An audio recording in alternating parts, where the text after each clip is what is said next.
Conas go bh chóirde, Farrta mé beagán a rá faoi Próiseas na léitheoireachta tá leabhar mo ghlaicinn seo, is táirg áling atá ach siúd atá trééis rilumm agus mé amón sreacht ar bhanam Leabhar-mheas an Luain de ná chum Leabhar-mheas an Luain amach ar mar chana YouTube.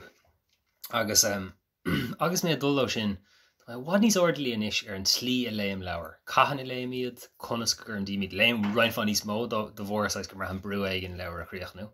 Is bralam leabhar léibh rénos ach is maithe an leiscéile bheith agat. Ach is bralam leabhar mar seo tá beag go leor ar féidir a chuirteach agus leis man mé seo díobh. Isteach a do fóca agus déim seo go minic. Bhí mar ar fád gafail in ar bhón an ína léinn seo tá sé stigam a fóca. Agus tógam lu mé go dtí an café go dtí péát ar mos ná péát a mí. Agus bí me léamh.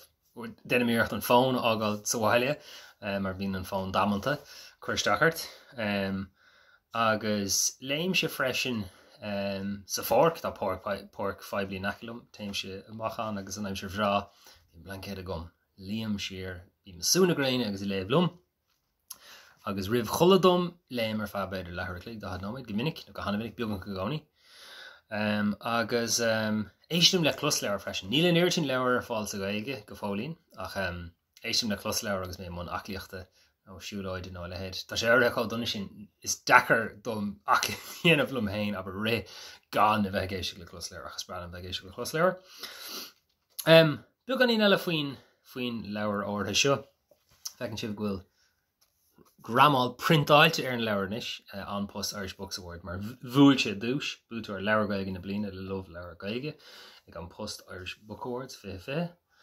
Ar bheith Madame Lazar beidir bhuaig I mbliana an ónaí. Dúis an títhar próise go máirt litir an reachtas. So bí na comórtas litir sin ar siúil, gus tá ceann ar siúil tá si ghlacha le hirirtas faoi leabhar mar sin má tá gearcéal nó uaircéal a scríomh agat bíigh deanghfuil le.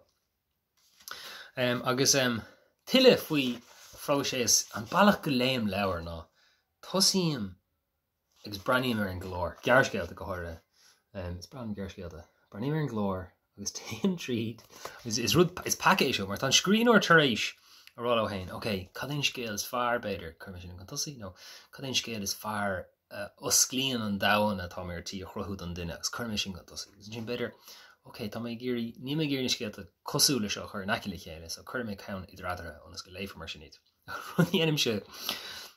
Déanam sé annachcuid bouthí beaga léitheoireachta agus mar néanam sé iad sin níanam mór an léitheoireachta mar sin caiim mé beagán íanamh níos is ríist beagán ag am lán má tá sosa go an seo má tá deise go an siúd déanam mé beagán léamh agus rudí him sin ná taim siad an glór agus raníim an scéal is gira ar fad agus tosí mar sin dhéanam si ag an ná má tá beagán am gom déir mé brenn léim an ceann sin.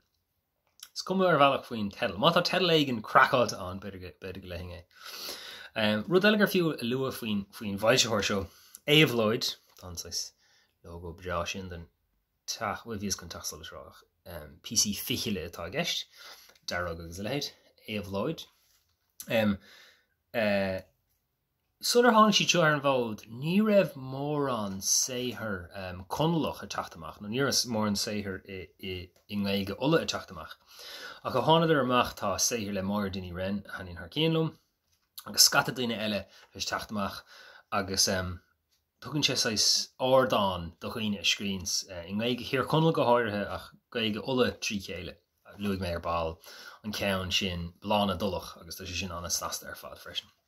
Mar sin éim sé téim sé tríd réim sin scéal ach rud eile faoin glór an seo aithnáid tas seo drimmarráis dó neidir chatta táíana bhí Instagramach tas bhach saoirigh ach tas pacha bheith an áit eile sin rud a aithnáid daoine agus iad a léhan leir seo. Tá sé sách canúnach agus go háirithe beidir sa chéad scéal tá beidir go léigh mé slucht an géad scéal a thugann sa beagáín le fis faoi céó severs tá sé ó thaobh na gaige. Mar tá lán focail go méidir nach chuá trasan ar chu minic sin is saothar eile is ar an háínar dhéanamh tú éirtre dhéanamh ní bhíonn an teachtartha cá na focail sin a bhí feice gom ach tá sí don. Tá sé cá canúnach beidir go léing slucht. Thóg sé a gá óh an chuisneoir. Chur sé scilead beag dómh iad a líonn sé an chital, gur bh gá chligean bhlagadacha I brise os cin an isce. Blagadach, plat, nó moil. Iag fa sin na chominnig sin stocha. Thóg sé muga inuas ón fris agus coppa a raibh clúas ínáalta Bhug sé go máil I tarint na gnos. Nuair a thóg sé na scrabacha a bhí máil san inneog, dairg an madú in hasú. Scríab an dúaltach, lán an wahil, amach ar chlár stein briscaí agus chur faoi thuc an wadí Coilí maithe sin, coilí madú nó Collie no animar vadra. Agus Dlioch sé an té I dé fotostán agus thóg sí féin sulamar as an chuisneoir. Chadearn tú bonna go bethniu ar sisin, go bheith hanigart. So ríist gaigus á canúnach focail áirithe sin sulamar níochá agus bunóg agus I canúnach go maach. Airín haar cín leis an siomh sin a chruthú go maith. Agus leir me beganí eile faoi ábhar an scéal sin agus ábhar na scéalte. Ach beidir taíonn se lom freisin smaoine faoi hedal gearscéalte. Go minic tá gearscéal ag míhall Caníle agus an tedalata ná mercy fucker.